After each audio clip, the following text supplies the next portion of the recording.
नमस्ते, अभिवादन आपका इनोसेंट इन्वेस्टर के इस नए वीडियो में। दोस्तों, बाजार आज गिर गई 16,645 पर आकर के खड़ी है। क्या ये क्लोजिंग बुरी है? हम डिकोड करेंगे।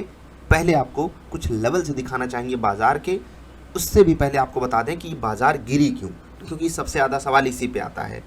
तो अगर आप देखोगे अमेरिका की बाजार, ठीक है, अमेरिका का फ्यूचर सुबह हमारे लिए बुरे संकेत नहीं क्रिएट किया था, ठीक है। रात में भले थोड़ी सी वहाँ पर हलचल हुई थी, लेकिन सुबह ठीक ठाक हो गया था।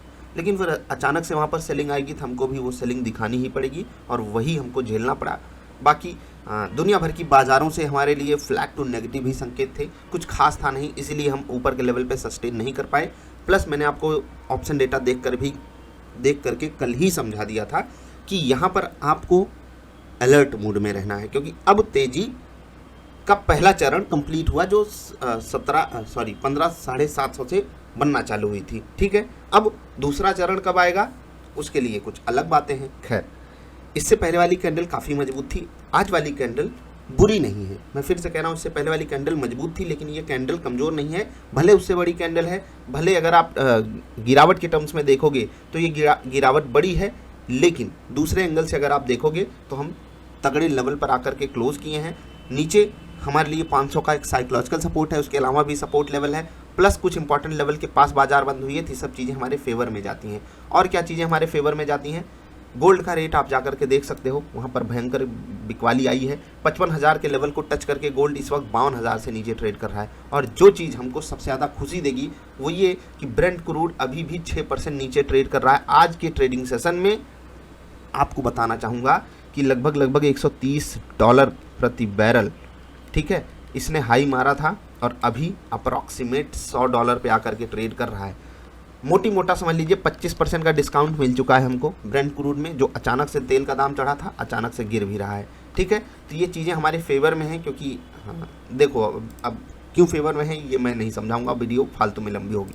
आप सब समझदार लोग हैं, खुद समझ जाएंगे, ठीक है। अभी मैं सपोर्ट एंड रेजिस्टेंस की बात कर लेता हूं, उसको बहुत ध्यान से समझिएगा। और ये जो लाइंस खींची गई हैं ना, ये आपको जो लेवल्स हैं, ये मार्केट के लेवल्स कल की बाजार वाली वीडियो जो कि एक दिन पहले रात में आती है उसमें बताए जाते हैं ये लेवल्स, ठीक है। अब बाजार के लिए जो ऊपर जाते हुए बाजार में रेजिस्टेंस था, आप देख लीजिए इस लेवल को बाजार पार नहीं कर पाई, वहीं पर रेजिस्टेंस प्राप्त किया उसके आसपास। मतलब एक चीज़ समझिएगा ध्यान से, एक लाइन अगर खींच गई, मतलब ये लेवल मैंने आपको बताया कि ये काम का लेवल है, चाहे वहाँ पर बाजार रुके या नहीं, ठीक।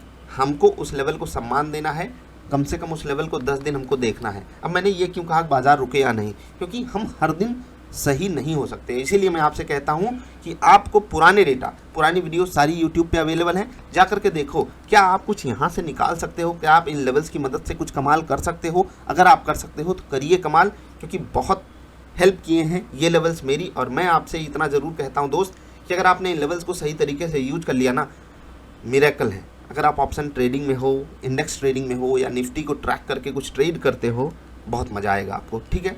अब ये रेजिस्टेंस है, देख लीजिए।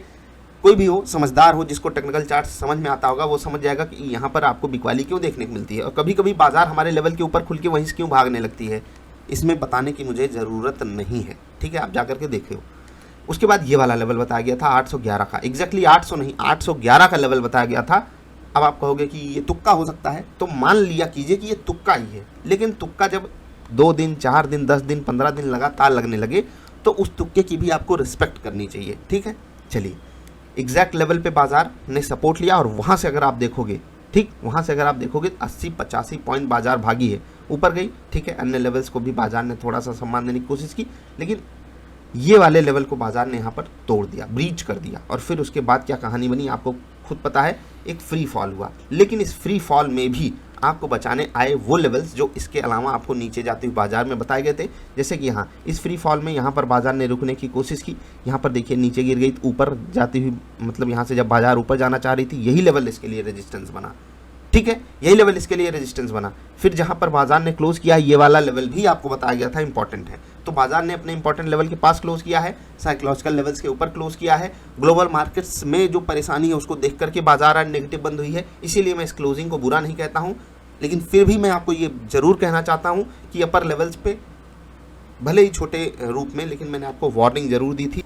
अब बात करते हैं उस मुद्दे की जो इस बाजार में डायनामिक है और जो हम सबको एक होने पे मजबूर करता है, वो है कि क्या आज आपका ट्रेड सक्सेसफुल था। तो निफ्टी ट्रेडर सेटअप की बात करूंगा, डबल आई ट्रेडर सेटअप रात में आएगा, वहाँ पर प्रॉफिट हुआ है लेकिन निफ्टी ट्रेडर पे हमको लॉस हुआ। अब आप ये सोचिए, जहाँ पर मेरे लेवल को बाजार सम्मान दे रही है, ऊपर रेजिस्टेंस प्राप्त कर रही है, नीचे सपोर्ट प्राप्त कर रही है, वहाँ पर मुझे तकलीफ हुई और मेरे 3 मिनट और 10 मिनट की कैंडल पे जो निफ्टी फ्यूचर्स और निफ्टी ऑप्शंस में मैं ट्रेड लेता हूँ, दोनों में मेरे स्टॉप लॉस गए। क्या मैं इसको बचा सकता था? देखिए, होता है ना कि सेल साइड का ट्रेड था 10 मिनट पे और एवरेज भी हमारा 837-38 के आसपास था, एग्जैक्टली मुझे नहीं याद, और स्टॉप लॉस हमारा यहीं पर था। जस्ट स्टॉप लॉस हिट और उसके बाद देखिए कैसी कहानी बनी। सेल साइड का ट्रेड था 10 मिनट पे, 3 मिनट वाला ट्रेड तो मैं बिल्कुल कह सकता हूँ वहाँ पर स्टॉप लॉस चला गया, वहाँ पर मुझे कोई मतलब दिक्कत ही नहीं है, ठीक है, कोई दिक्कत नहीं मुझे, क्योंकि मुझे लग रहा था रेजिस्टेंस अभी दूर है तो बाजार अप्रोच कर सकती है। लेकिन यहाँ मेरा जो कन्विक्शन था काफ़ी हाई था 10 मिनट वाली ट्रेड में, लेकिन बाजार ने क्या किया, बाजार ने बोला भाई आप पहले आउट हो जाओ, हम गिरेंगे, इस सपोर्ट को तोड़ करके गिरेंगे, ठीक है। अब अकॉर्डिंगली मैं इस सपोर्ट पे गिरने के लिए ये सोच रहा था सपोर्ट से दूर हो जाए और फिर बाजार गिरेगी, इसीलिए मैंने ये ट्रेड लिया, क्योंकि सपोर्ट पर जब बाजार ने सपोर्ट लिया तो मैंने ये सोचा अब ठीक है, जितना नज़दीक, क्योंकि होता क्या है सेल साइड का ट्रेड मिल जाता है, अब सपोर्ट ये है थोड़ा दूर मिले तो हो सकता है यहाँ तक आते आते हमको टारगेट मिल जाए, फिर मेरा TSL हिट हो, मतलब मुझे लॉस ना हो। लेकिन वो कहानी बनी यहाँ नहीं बनी, मुझे स्टॉप लॉस दिया बाजार ने। अब मैंने ये बात आपको जोड़ दे के क्यों बताई, क्योंकि ऑलमोस्ट इतना परफेक्ट लेवल जल्दी मिलता नहीं है, ठीक, जल्दी मिलता नहीं है। मैं फिर से कहूँगा, मुझे अपने लेवल्स पे पूरा भरोसा है, मैं उनका पूरा सम्मान करता हूँ, लेकिन उसके बाद भी अगर लॉस होता है तो मैं ना मार्केट को दोष दे सकता हूँ, ना अपने लेवल्स को दोष दे सकता हूँ, ना खुद को दोष दे सकता हूँ, क्योंकि मैंने रूल्स पे स्टिक करके ट्रेड किया। ये बाजार का टेस्ट है, उस टेस्ट में हम पास हो रहे हैं, फेल हो रहे हैं, वो सिर्फ हमको प्रॉफिट से नहीं नापना चाहिए। आप रूल्स पे स्टिक कर रहे हो या नहीं, उससे आप नापा कीजिए, ठीक। आज मुझे लॉसेस हुए हैं, कोई बात नहीं, दोनों ही ट्रेड में लॉस हुए, कोई बात नहीं। हमें जहाँ सही होना चाहिए था बाजार ने हमें सही तो प्रूफ किया, लेकिन हमको बाजार लॉस देना चाहती थी, मेरा स्टॉप लॉस खा के वो नीचे आना चाहती थी, कोई बात नहीं, better luck next time. Brent crude की मैंने बात की, तो अगर आपका उस पर कोई सवाल हो तो niftyindia.in पे पूछ लीजिएगा। गोल्ड की भी मैंने बात की, आप यहाँ पर देख सकते हो गिरावट जारी है, और ये गिरावट अच्छी है उन लोगों के लिए जिनको गोल्ड की खपत करनी है आने वाले समय में। हाँ, किसी को पता है 22 कैरेट, 20 कैरेट और 18 कैरेट सोने का दाम कैसे तय होता है गोल्ड फ्यूचर के हिसाब से, बताइएगा ज़रूर। खैर, एक स्टॉक है BDL, फुल फॉर्म पता है? जब यहाँ पर कहानी बनी थी उसके बाद मैंने एक वीडियो डाली थी कि कहानी बन चुकी है, तकलीफ होगी, लेकिन फिर से कुछ न्यूज, फिर से कुछ कमाल की बातें, और फिर से ये स्टॉक कर रहा है धूम धड़ाका। ज़रूर रिसर्च कीजिएगा। रिलायंस, फेक न्यूज से इसका क्या संबंध है, रिसर्च कीजिएगा। बाकी आज ये स्टॉक गिर गया और इसने निफ्टी को काफ़ी चोट दी, 2.5% नीचे था ये, और निफ्टी लगभग 1.25% नीचे। इंडेक्सेस में बात करेंगे तो आज हालचाल ऐसा था कि कुछ स्टॉक्स बढ़िया परफॉर्म कर रहे थे, कुछ अंडर परफॉर्म कर रहे थे, पूरी बाजार में बिकवाली नहीं थी, और ये तभी होगा जब ग्लोबल मार्केट से हमारे लिए फ्लैट टू नेगेटिव संकेत हों। अगर पूरी दुनिया में हाहाकार मचेगा तो हम नहीं झेल पाते, हमारे पास लूजर्स ही लूजर्स आ जाते हैं। आज आप देखिए हिंडाल्को मेटल स्टॉक 5% गिर गया, ONGC 5% गिर गया, टाटा स्टील 5%, कोल इंडिया 4%, JSW स्टील 3.5%। भागने में Tata consumer, Mahindra and Mahindra, Cipla, Shri cement, UPL जैसे स्टॉक्स थे जो चले। ये हो गई बात निफ्टी की। निफ्टी नेक्स्ट 50 में सपोर्ट किसकी तरफ से रहा? FMCG, डाबर, वही है, कलाकारी कमाल की है। Dabur, Berger paints, Piramal enterprises, Godrej consumer products बढ़िया चले। बंधन बैंक ने काफ़ी सपोर्ट दिया। मेटल स्टॉक्स को देखिए, NMDC, जिंदाल स्टील, वेदांत, सेल एक तरफ से पिटे हैं। IGL शुरुआत में ताकत दिखा रहा था लेकिन फिर कमज़ोर हो गया, क्या कर सकते हैं। मिड कैप सेलेक्ट, और यहीं पर कहानी बनी है पूरी वाली, क्योंकि यहाँ पर गिरने वाले स्टॉक्स में उतनी ताकत थी नहीं, और जो भागने वाले थे उनका वेटेज ज़्यादा था, और इसीलिए ये इंडेक्स आउट परफॉर्म कर गया बाकी सभी इंडेक्सेस से। निफ्टी बैंक ने अंडर परफॉर्मेंस दिखाई, और मैं आपसे कहूँगा कि निफ्टी बैंक ने ऊपर के लेवल पे कहाँ रेजिस्टेंस प्राप्त किया है, उसके लिए मैं कल की बाजार वाली वीडियो में आपको निफ्टी बैंक का भी चार्ट जरूर दिखाऊंगा। निफ्टी बैंक में बंधन बैंक और ICICI बैंक ने काफ़ी सपोर्ट किया है। AU small finance bank, state bank भी बढ़िया चले।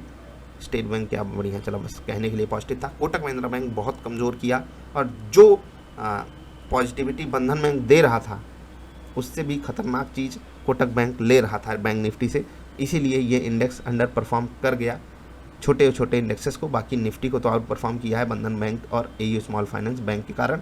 ICICI बैंक का सपोर्ट रहा, कम से कम गिरा तो नहीं, इसीलिए इंडेक्स थोड़ा सा बचा लिया खुद को।